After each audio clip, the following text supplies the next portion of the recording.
Pilares presenta un espacio donde todas las voces cuentan. Radio Pilares, las voces de la Ciudad de México.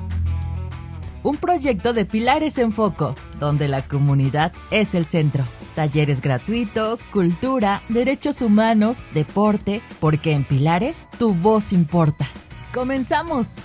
Las opiniones vertidas en este espacio son de exclusiva responsabilidad de quien las emite.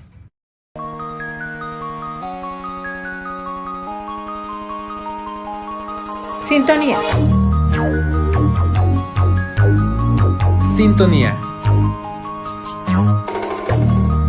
Sintonía. Sintonía. Sintonía del Tesoro. Comenzamos.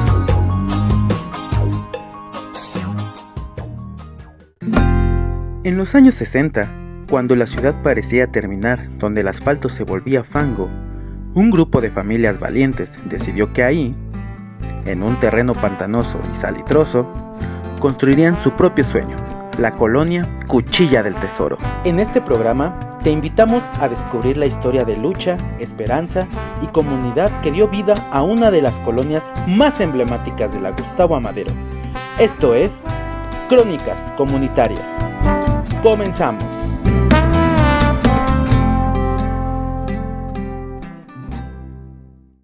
Hola, ¿qué tal?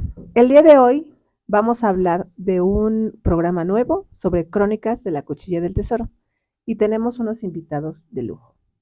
Vamos a hablar en este momento sobre la cuchilla legitimada, que sería el primer capítulo de nuestro libro. Nos acompañan Silvia Camarena, Carlos Oviedo y Fernando Barrientos. Platíquenos un poquito. Buenos días, ¿cómo están, queridos vecinos? Bueno, el primer capítulo de este libro se refiere a la cuchilla legitimada. ¿Por qué cuchilla legitimada? Porque los inicios de esta colonia fue una irregularidad. Este terreno pertenecía anteriormente a Ecatepec, al municipio, entonces hubo una disputa legal entre el gobierno del Distrito Federal y el Estado de México. Aunado a esto, el aeropuerto de la Ciudad de México de aquel entonces quería expandir las pistas hacia la zona que tenemos aquí, en donde están actualmente, y hubo un conflicto en ese inicio.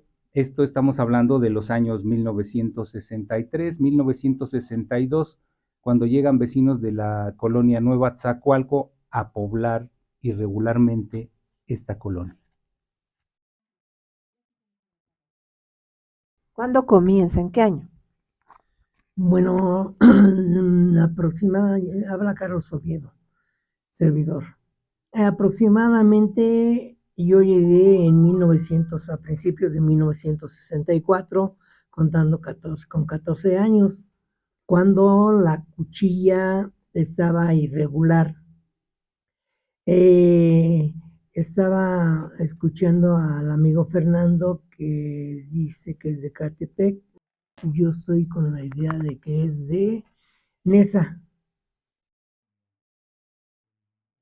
En aquellos entonces los linderos no estaban bien definidos entre los municipios y esta parte de la colonia pertenecía al municipio de Ecatepec. Entonces, como Ecatepec era muy lejos, no les interesaba mucho. Entonces, el aeropuerto pretende extender las pistas. Pero en documentos oficiales, era del municipio de Ecatepec. No, bien, sí, porque cuando yo llegué había unas mojoneras iniciándolas en lo que es ahora donde estaba la fuente de Aragón.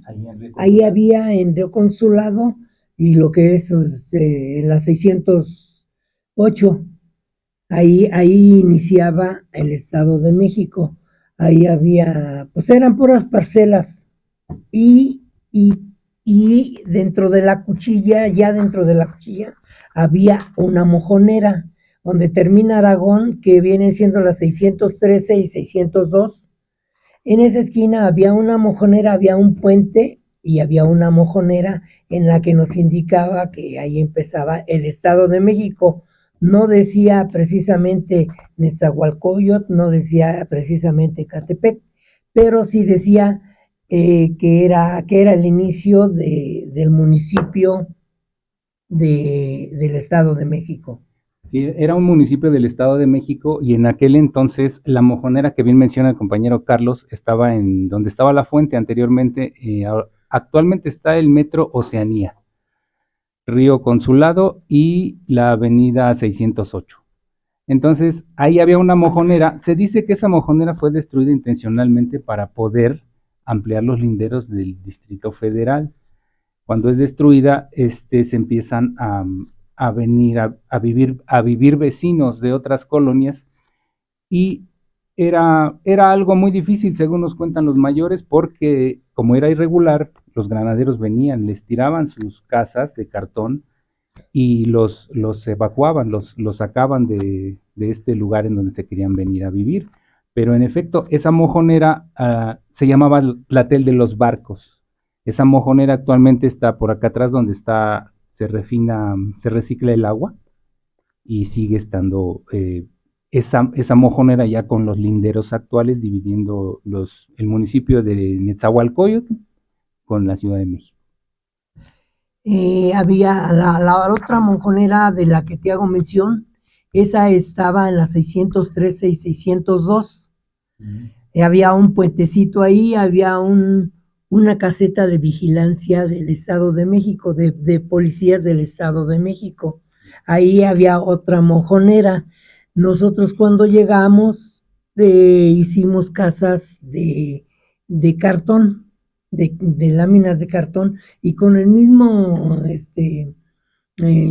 material de los árboles, que había muchos porque era arboledas, eran sembradíos de muchas cosas. Se sembraban zanahorias, sembraban lechuga, sembraban X cosa, habían diferentes faunas y diferentes floras. Entonces, de ahí empezamos a habitar. Llegamos 4 familias en especial en el 63, 64, algo así. Entonces, de ahí se inició. Estabas hablando de los granaderos. Precisamente llegaron granaderos y nos tiraron las casitas. Pero, pues, al fin y al cabo somos chilangos, ¿sí? Y esperamos a que se fueran 15 minutos los granaderos y volvimos a levantar nuestras chozas. Y aquí seguimos hasta la fecha. Ese fue el inicio de la colonia Cuchilla del Tesoro, en la cual había 4 familias nada más.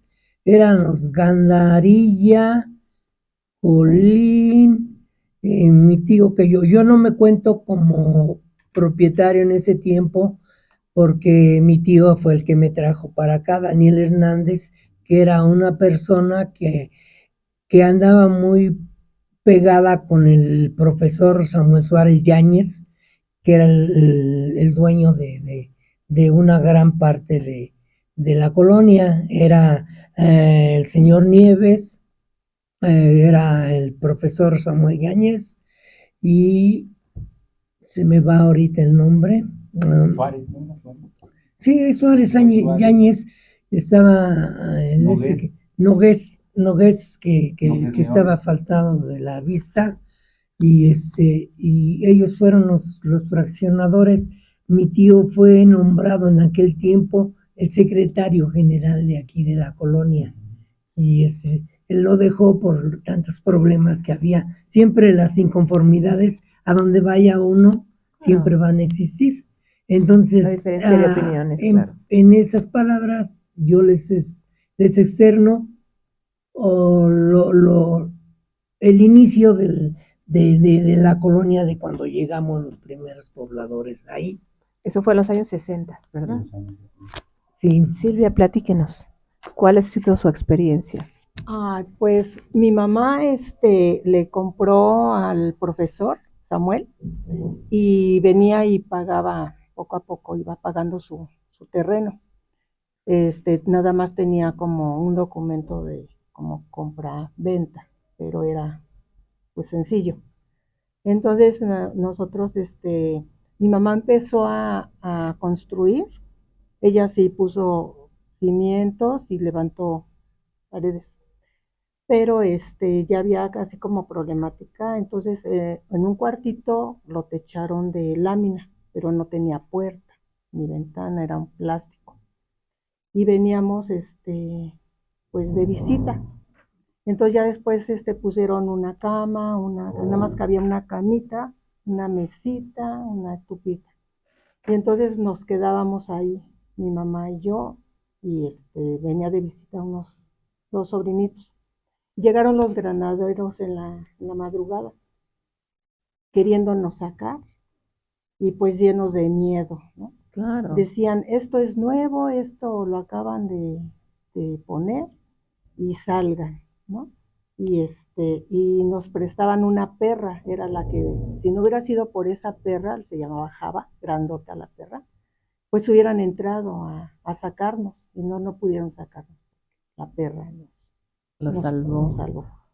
Y entonces en esas situaciones, cuando ya amaneció, pues había vecinos que les habían quemado Fue muy agresivo entonces. sus jacalitos, y pues teníamos miedo, ¿no? Entonces vecinas vinieron con mi mamá, pusieron tendederos, trajeron plantas y decían, aquí hay vida y aquí nadie las va a sacar. Pero era provisional. Entonces tuvieron que techar los otros cuartos que eran corridos con láminas. Entonces ya nos tuvimos que cambiar, donde vivíamos, que pagábamos renta.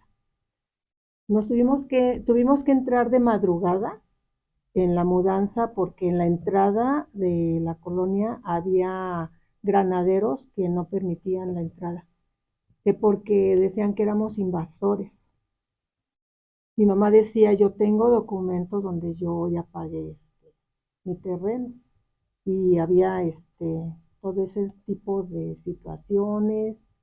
Entonces de madrugada tuvimos que cambiarnos, ¿no? Y hubo un poquito de soborno a los granaderos para que nos dejaran pasar. Y fue como ya empezamos a vivir en la colonia, pero con muchas carencias. Pues había fosa séptica, no había pavimento. Cuando llovía, pues se hacía lodazal. Se me enterraban mis zapatos y ya no salían mis zapatos. Muchos moscas, no había luz, no había agua, ¿no? Entonces acarreaban en botes el agua y la vendían. ¿Hasta dónde estaba la toma, señor? El problema del agua sí fue bastante crítico, porque teníamos que ir hasta el Peñón. En el Peñón había en ese tiempo unos lavaderos comunitarios, y íbamos desde aquí, desde la Cuchilla, hasta el Cerro del Peñón a traer agua en aguantadores con dos botes de 20 litros. Y desde allá nos echábamos más de 1 kilómetro cargando el agua para poder subsistir. Tanto la usábamos hasta para tomar, porque no había otra opción. Entonces, desde ahí anteriormente no existía ningún paso que impidiera venir directo del Peñón hacia acá, porque la calle es directa. Del Peñón hacia la Cuchilla, hasta Ciudad Lago, hasta lo que es autopista, no había nada que impidiera. Ahora está lo de Mexicana y ya no se puede pasar. Se cerraron, pero anteriormente era paso del Peñón hacia acá, ya que muchos comuneros del Peñón, que también la padecieron, ellos venían a pescar el chichicascle para sus animales y a pescar charalitos dentro de las lagunas que existían en Ciudad Lago. Ya en Cuchilla ya no había lagunillas más que una canalilla que estaba pegada a donde está la barda actualmente del aeropuerto. Donde es Pilares, Ajá. había como como una laguna. como un río pequeñito y había ajolotes, salían viborillas, renacuajos, yo tenía unos, eran hijastros de mi hermano y pues ellos según pescaban los, ¿no? Había muchos animalitos, guajolotes, gallinas, en la calle así.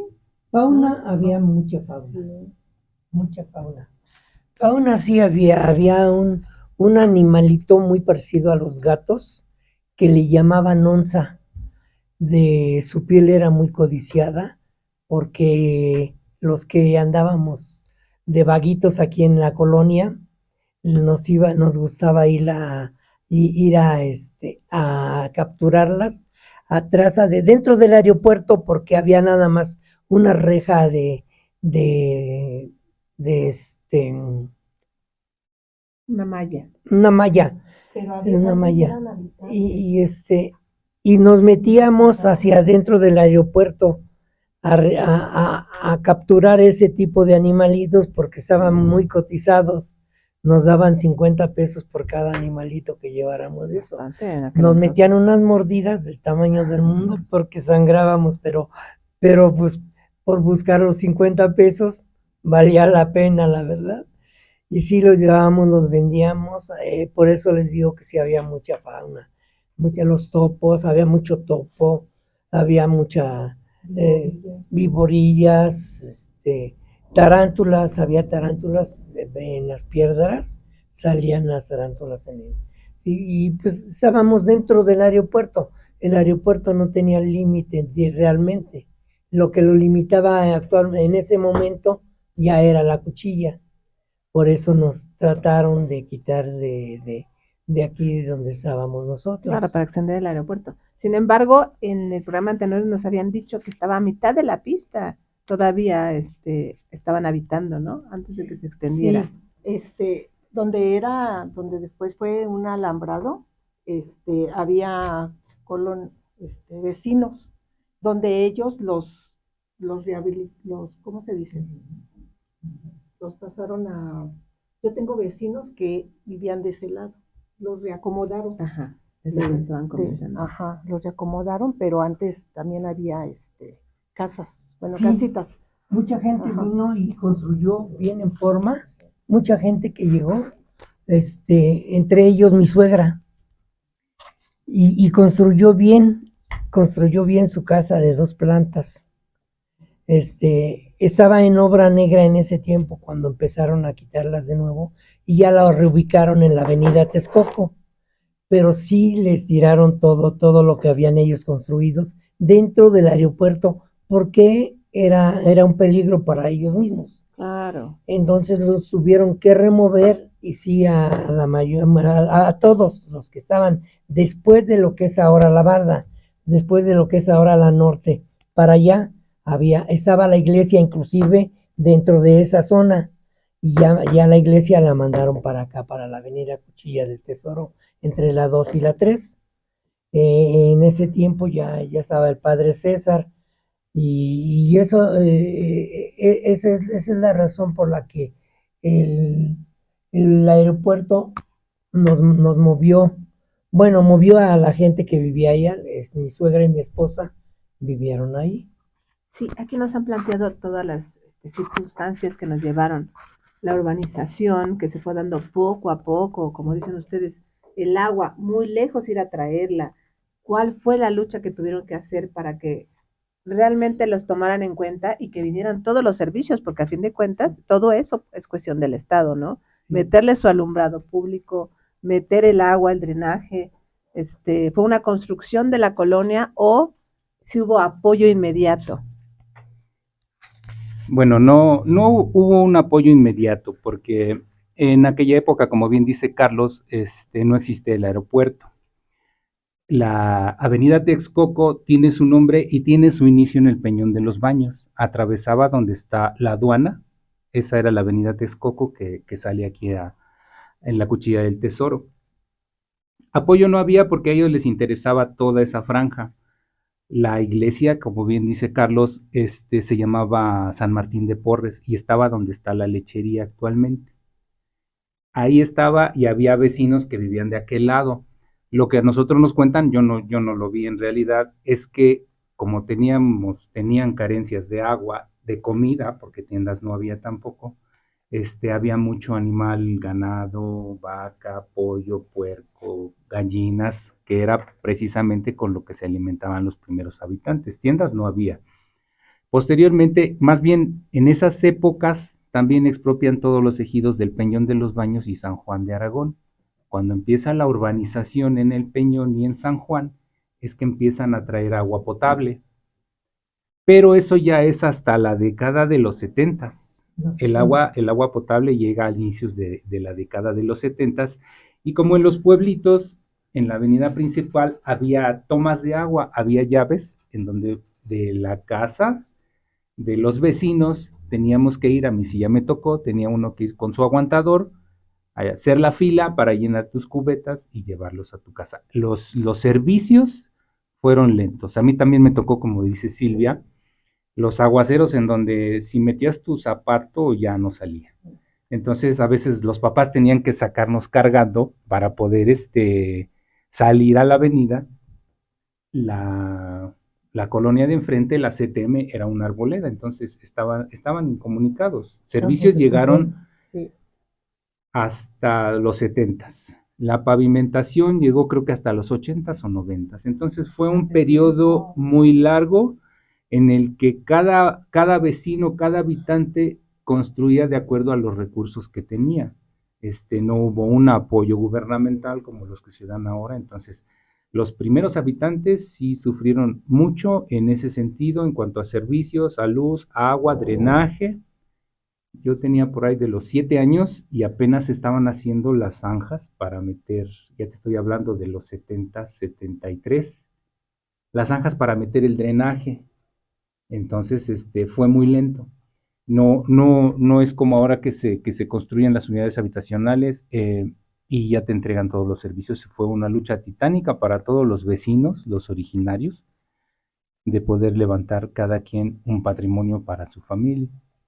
Para la luz, ya después pusieron postes provisionales y había de cables que le tenían que poner un numerito.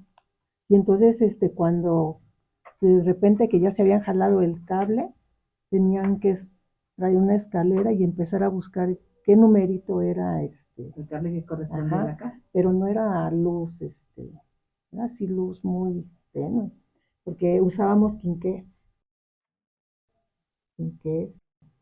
Y pues sí era una situación difícil con tanto cablerío. Y tardaron mucho porque hubo primero las banquetas, pero ya el pavimento tardó muchos años. Yo llegué pues provisional, veníamos como por el 69, pero ya cuando ya nos cambiamos bien fue en el 71. Nosotros llegamos desde el 71. De hecho, no existían postes al principio cuando empezamos a meter la luz. No existían postes, los atravesábamos los cables por los árboles porque era pura arboleda. Todos los cables los traían, pero no nos robaban seguido. Entonces teníamos que ir árbol tras árbol buscando nuestro cablecito porque, como dice Silvia, estaban ya numeraditos. Poníamos un tape con su numerito y ahí los íbamos siguiendo.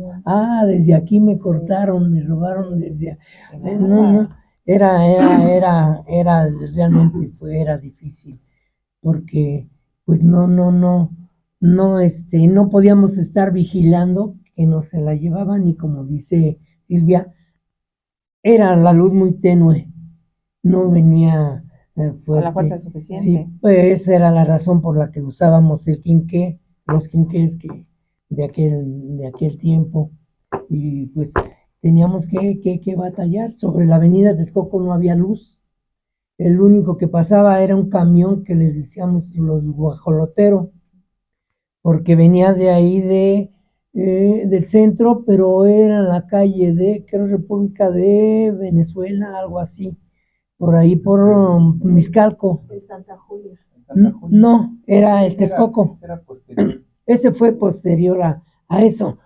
Primero vino el Texcoco, el que venía desde la Merced cargando todos los guacales que llevaba y atravesaba toda la cuchilla y hacía ya un polvaderón del tamaño de... Claro, tiene Sí, que sí, ser. sí, porque no había pavimento.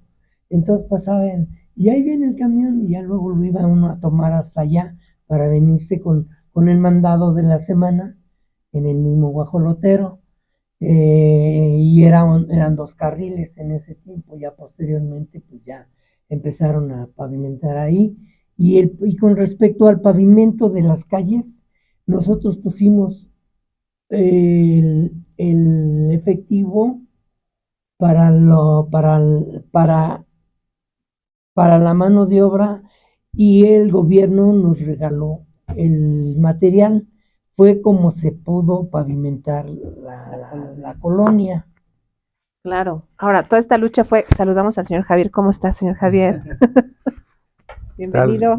Buenos días, perdón, pero más vale tarde. Está bien, así nos vamos incorporando. Aquí en el libro está padrísimo porque también estamos mostrando mucho acervo, ¿no? Y yo creo que fue tan importante el impacto de la colonia que salimos en el periódico, ¿cierto? Sí, Y hasta nos expone aquí que está legitimada la colonia. Entonces, de verdad fue la unión de todos los colonos para luchar por un hogar, porque me comentaban que venían de diferentes lugares de la ciudad y se fue corriendo la voz, ¿no? Y me imagino que familiares, amigos, hasta que después de las 4 familias lograron llegar más personas para esa fuerza que necesitábamos. No, y llegaron así de la noche a la mañana, empezaron a llegar. En el transcurso de unos meses ya había cientos, no decenas, cientos de familias ya ubicadas de acuerdo a sus necesidades. Eso era. Y pues el pleito seguía, porque a mi tío, que como les mencioné, era el secretario general, muy apegado al profesor, e inclusive él le regaló un terreno. Compró uno mi tío y el profesor le regaló el otro. Ya fue cuando mi abuelita compró el terreno con 5,000 pesos que costó 5,000 pesos. Dio 500 de enganche y dábamos 100 pesos mensuales de mensualidad para pagar el terreno, sí, pero sí, sí aclaro eso de que el pavimento lo pagamos nosotros, el de cada uno por ejemplo, mi casa mide 10 metros de ancho, esos 10 metros los tuvimos que pagar nosotros, cada uno de los vecinos. Esa fue como ya teníamos en ese tiempo, o algunos teníamos ya lo que es el drenaje, ya no usábamos la fosa séptica, porque todos desde que llegamos pues se tuvieron que usar las fosas sépticas por lógica. Y volviendo a lo de los animales, todo el mundo teníamos nuestros puerquitos, que las gallinas, que los conejos, y así fue como la colonia empezó a subir. Ya empezaron el mercado que fue de palos al principio, y había nada más como 10 puestecitos ahí. Llegaron los Colín, fueron de los primeros habitantes que llegaron, que son familia de Adán.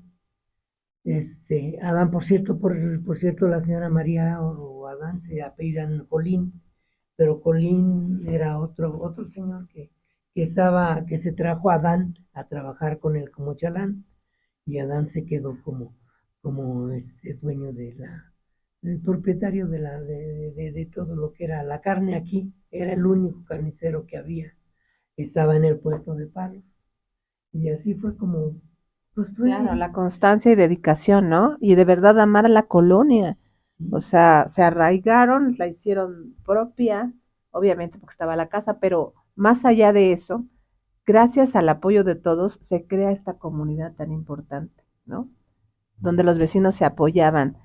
Antes, en el programa anterior, veíamos eso, esa unión de vecinos, de prestar servicio, voluntario, servicios de salud que no existían y que de alguna manera iban consiguiéndolo entre todos ustedes. Señor Javier, ¿qué nos cuenta usted su experiencia? ¿Desde cuándo llegó a la colonia? Ya no se lo había platicado, pero para que lo recordemos. Pues yo habré llegado, tendría como 8 años, actualmente tengo 66, entonces ahí hagan la cuenta. Bien joven. Y me estaba acordando ahorita que decían eso de la luz tenue. Yo recuerdo que mis papás compraron una televisión, obviamente eran de bulbos en esa época. Entonces, cuando la prendíamos, a veces no se llenaba la pantalla, ¿no? Hagan de cuenta una pantalla, bueno, monitor, ¿no? O el telescopio, no, el cinescopio. Hagan de cuenta que será unas 14 pulgadas, ¿no? De esas 14 pulgadas, como la luz era muy tenue, pues se llenaba un cuadrito de unos 4 pulgadas cuadradas, ¿no? Entonces esos aparatos que pues ahora pues sí dan risa, ¿no? Pero tenían unos controles atrás que era de anchura y altura, ¿no? Entonces uno le movía atrás para que se hiciera más grande la pantalla. Claro, se distorsionaba la imagen, ¿no? Pero pues para ver un poquito más grande le movíamos esos botones manualmente, ¿no? Pues no había nada de control. Y pues así batallábamos para ver la imagen, porque pues no se veía completa, ¿no? Pero ahora pues las pantallas pues no hay necesario de moverle nada, ¿no? Pero en ese entonces estas televisiones tenían, donde se le cambiaba los canales, tenían como un sintonizador para que se afinara la imagen, ¿no? Entonces todos esos rituales se hacían en ese entonces, ¿no? Y era muy, pues se acuerda uno y pues sí, le da uno risa, ¿no? Claro, pero por retrospectiva, ¿no? Las experiencias de la vida. Claro, es lo que platicábamos precisamente ayer con 3 jovencitos que van a la clase. Digo jovencitos porque oscilan entre los 17 y 23 años. Pero ustedes ya nacieron con la videollamada, chicos, ¿no? Sí. Y nosotros no tenemos muchos años, sinceramente. Sin embargo, el avance de la tecnología fue muy rápido en un lapso de tiempo. Están ahora las pantallas planas, donde se ve súper bien, pero todo el mundo llegamos a tener una tele de bulbos y a lo mejor hasta blanco y negro primero y luego a color, Negro, ¿no? Pues y así sucesivamente, ¿no? Ya Era un lujo. Sí. Yo tenía 12 años cuando ya llegué, ya bien, ¿no? Y se descomponían los bulbos, se tronaban.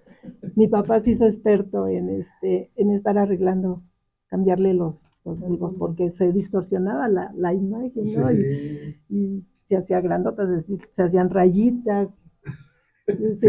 Se fundían esos bulbos. Sí. Y algo de lo curioso o chistoso en esta época es que si querías ver algún programa tenías que encender la televisión antes de que fuera la hora, porque el bulbo se tenía que calentar.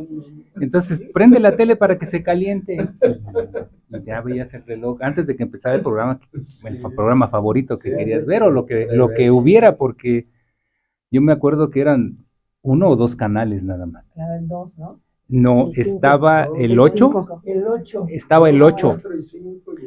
El 8. Estaba el 8. Nació el 13 Y el 5. Sí, ese ya fue posterior, Ya pero fue el primero posterior. fue el 8.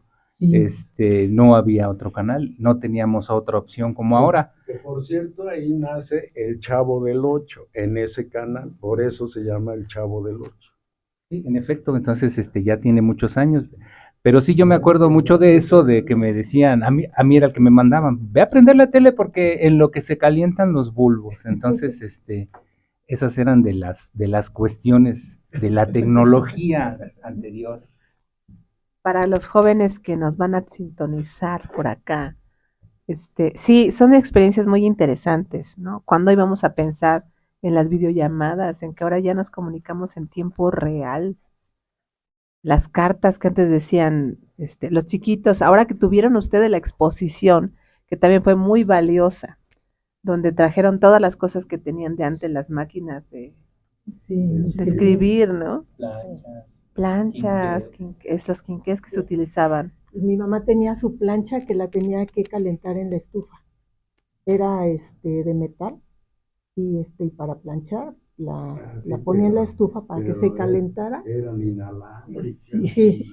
Ajá. Claro, inalámbricas. Y aparte, déjame decirte que, bueno, a mi mamá todavía le tocó calentarlas en carbón, porque En carbón. en carbón, y tenía que tener 3, porque en lo que se calentaba una, bueno, en lo que utilizaba una se calentaban las 2 y ya no perdía tiempo, se enfriaba y agarraba la otra. Entonces esa era las faenas que tenían que vivir las amas de casa en aquella época. Ajá. Claro. Y luego planchaban con almidón. Sí, es cierto. Sí. Mi mamá era Los así de- cuellos, los sí. chiquitos y los puños. Ajá. Y con esas almidonaditos. planchitas. Que eran, para quien no los ha visto, eran de hierro, ¿no? Sí, Pero Sí, súper sí, pesadas. sí. No son tan grandes como las de ahora, No. son a lo mejor a la mitad, un Que poquito. abarca el puño de la mano y Ajá. ya se salía tantito. Pero pesadas. Sí, yo todavía la sigo usando para detener la tela.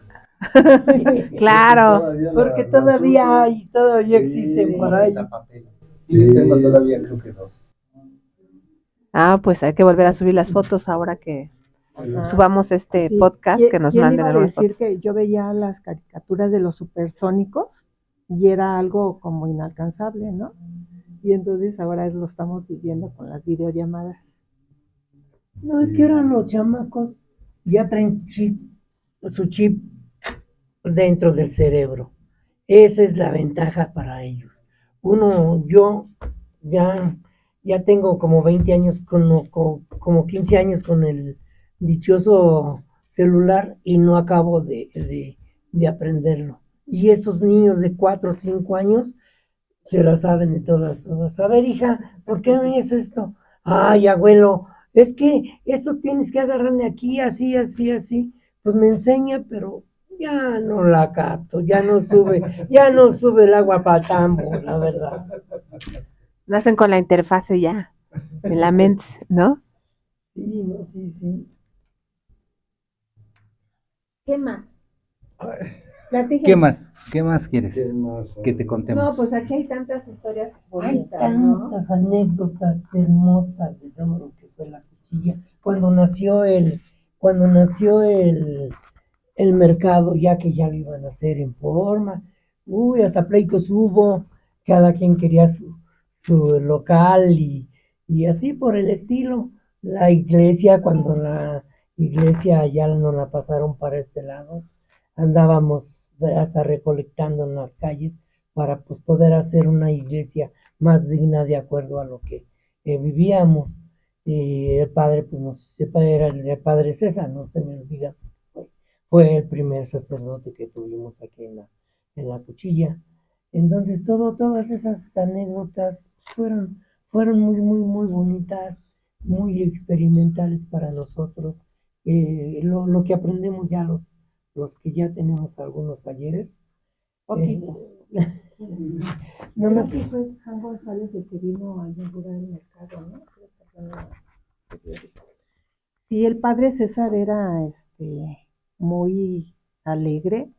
Uno de mis hermanos ya se casó grande, ya teniendo hijos grandes, y el padre iba a las casas, casaba a las personas y luego iba a la fiesta y también se echaba su traguito, comía, convivía.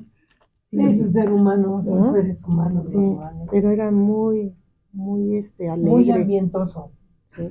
Muy alegre. Otra de las anécdotas, bueno, a mí me tocaba, no sé si ustedes recuerden, anteriormente ese desabasto de tiendas, de mercados, el mercado de los palos, pero cuando todavía las calles eran de tierra y como los habitantes de esta colonia tenían también sus gallinas, sus puercos, pasaban vendedores que traían borregos, traían puercos, traían guajolotes, traían gallinas, traían una ave que era, no sé si sea oriunda de aquí, pero era un chichicuilote. Los chichicuilotes también los vendían. El señor siempre pasaba y gritaba, chichicuilotes vivos. Entonces, era una... otros tiempos Sí, muy lejanos. en efecto iba por las calles llenas de polvo con todo su animal de venta, de varias especies, y eran las condiciones en las que crecimos, en las que vivimos en aquella época y con las que crecimos. Inclusive había una familia que le decíamos los chiveros, porque se dedicaban a la ordeña, tenían vacas, tenían chivos, por eso les decimos los chiveros. Ellos llegaron después, hicieron un equipo de sonido para las fiestas. Antes ya estaba Fajardo, Miguel Fajardo estaba ya fue el primero que llegó con ese tipo de aparatos para ambientarnos. Bailábamos entre el lodazal, pero ahí andábamos bailando. Todos los zapatos los traíamos con 2 triple suela, pero qué tal bailábamos, eso sí. Y entonces ya después llegaron los chiveros.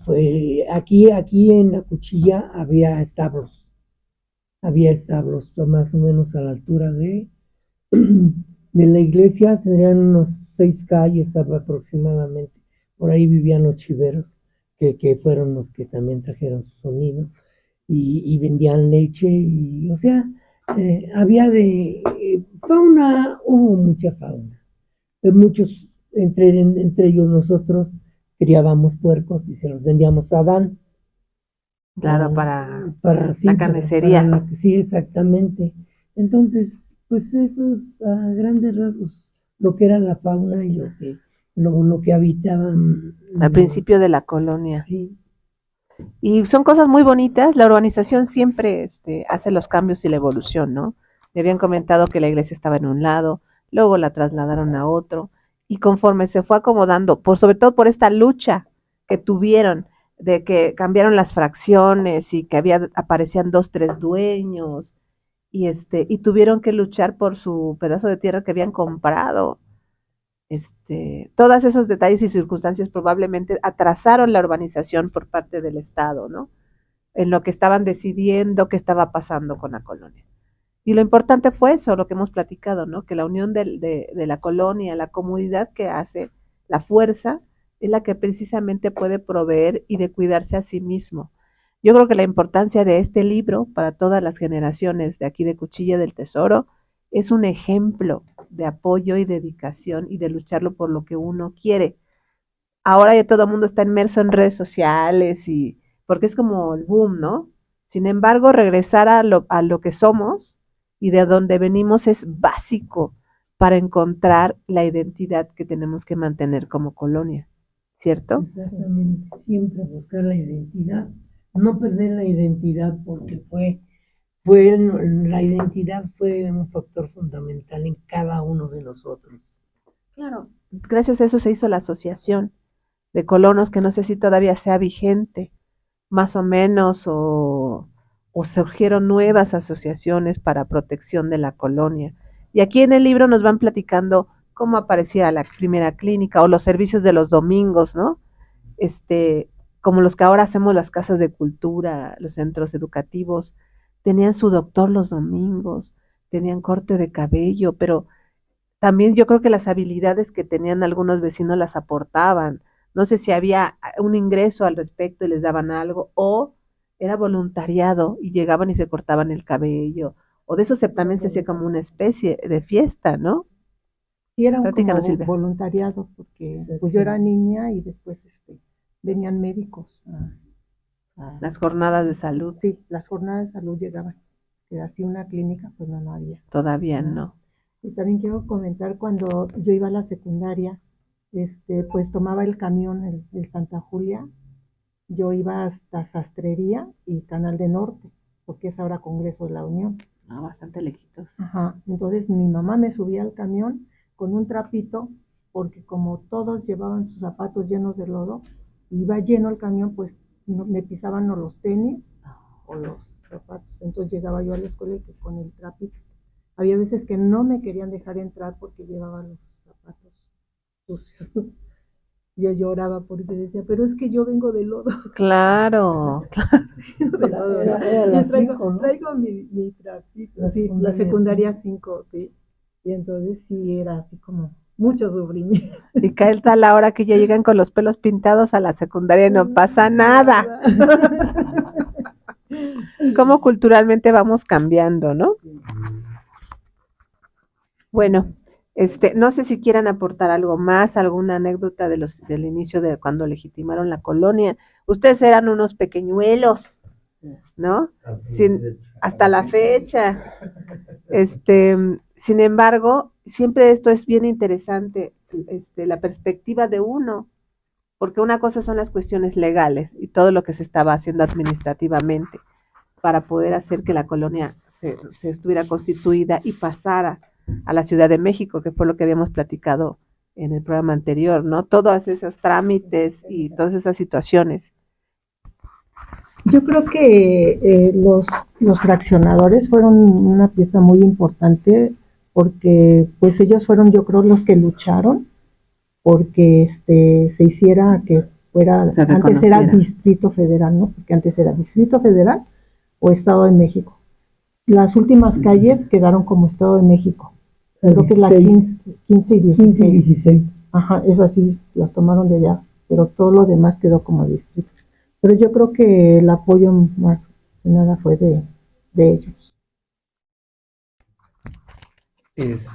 Ahí hay bueno, yo difiero un poco porque ya para los 60, cuando se termina la clandestinidad y ya legitiman a la colonia Cuchilla del Tesoro, hubo conflictos de a quién pagarle. Entonces, entre que se le pagaba o al fraccionador o se le pagaba a ciertas personas o se le pagaba, el proceso de regularización y de escrituración en la colonia también fue lento y costoso, problemático. Mi padre, en paz descanse, sus escrituras las logró, pero ya hasta los años 2000. Entonces estamos hablando de eso, sí, porque hubo un problema, por ejemplo, en esa fracción de esas manzanas, que el fraccionador que está inscrito en el registro público le vende a otra persona y esa persona le vende a los colonos. Entonces, cuando ellos quieren escriturar, pues no pueden escriturar porque el titular registral no existe. Bueno, no les vende a ellos. Claro. Y eso complicó las cosas en la regularización para muchas personas de la colonia. Entonces, sí fue difícil. Todo el proceso hasta poder concretar el patrimonio a través de una escritura. Bueno, yo sí tienes razón, porque sí hubo conflictos. Se supone que el dueño de todo esto, era el señor Nieves, el que tiene la fábrica de pantalones en la entrada, ¿sí? Y luego estaba Nogués y luego Nogués jaló al profesor Samuel Suárez Yáñez, y luego venía otro que se me va el nombre, pero ya nada más tenía unas cuantas callecillas que recuperó o se las cedieron X, pero creo que trabajaba inclusive hasta en el gobierno. Dije, a lo mejor se las dieron por el apoyo que recibieron de él, pero sí hubo problemas legales. Uno de mi tío, el que les menciono, él estuvo hasta en la cárcel porque lo detuvieron y lo metieron. Ya fue el profesor y lo sacó, pagó su fiancita y vámonos, va para afuera. Pero sí, inclusive les vuelvo a repetir, hasta un terreno le regalaron a él. Es donde está la farmacia de la esquina de Avenida del Parque. Ese se lo regaló el profesor, y el que está a un lado, ese sí lo compró. Entonces, todo eso, pues son anécdotas que vivimos aquí, los viejitos.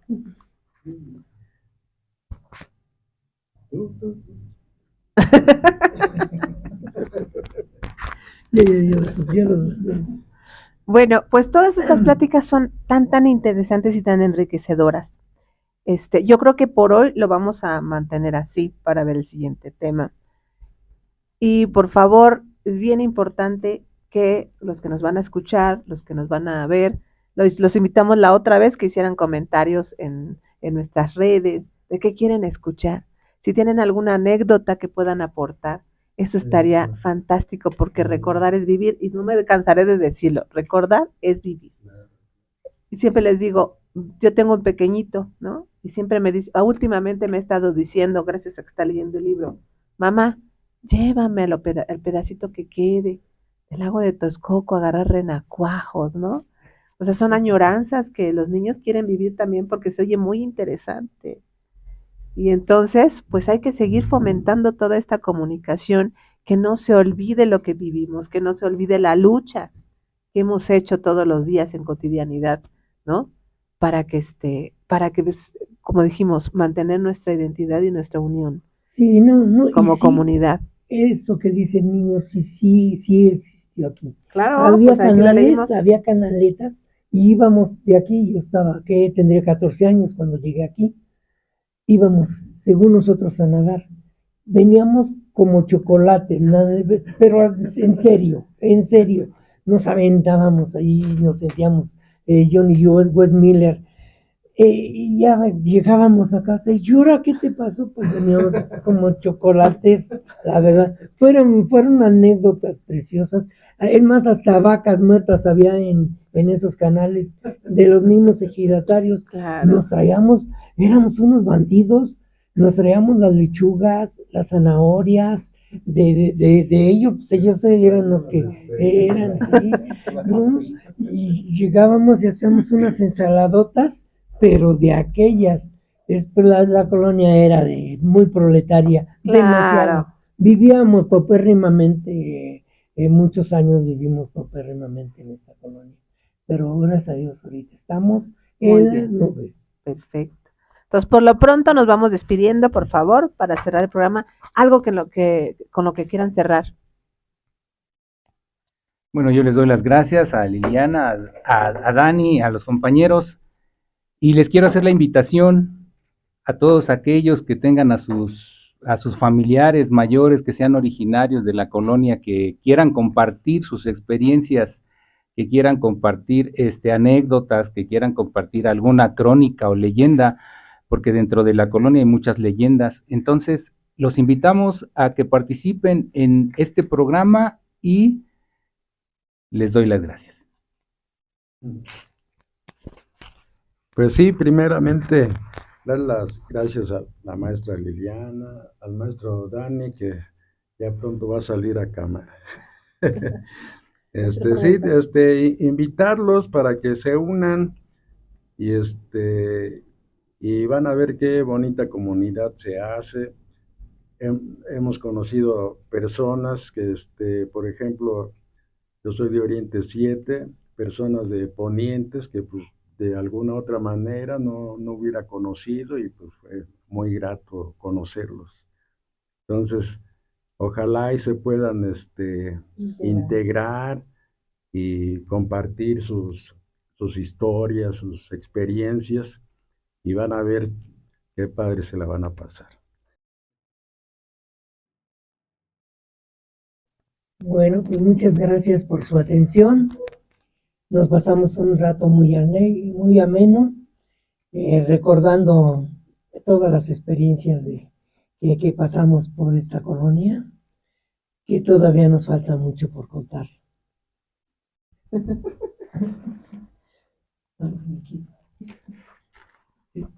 Y muchas gracias por su atención. Pues yo le agradezco mucho a la maestra Ileana, a Dani, por esta oportunidad que para mí el día de hoy fue algo muy, muy bonito. Y pues yo les hago la invitación a las personas que nos escuchen, que tengan sus experiencias, que pues somos un grupo que muy ameno, muy donde yo me he podido integrar y pues a mí me hace sentir muy bien. Muchas gracias a todos. Bueno, por el momento nos despedimos, pero seguimos. Y en el próximo tema también traemos cosas muy interesantes. El segundo episodio. Exacto. Así que los esperamos. Tanto que, ya saben, pongan algún comentario en redes o vengan para que los conozcamos. O sea, queremos conocer a más vecinos y queremos escuchar sus historias. Hasta pronto, nos vemos y muchísimas gracias.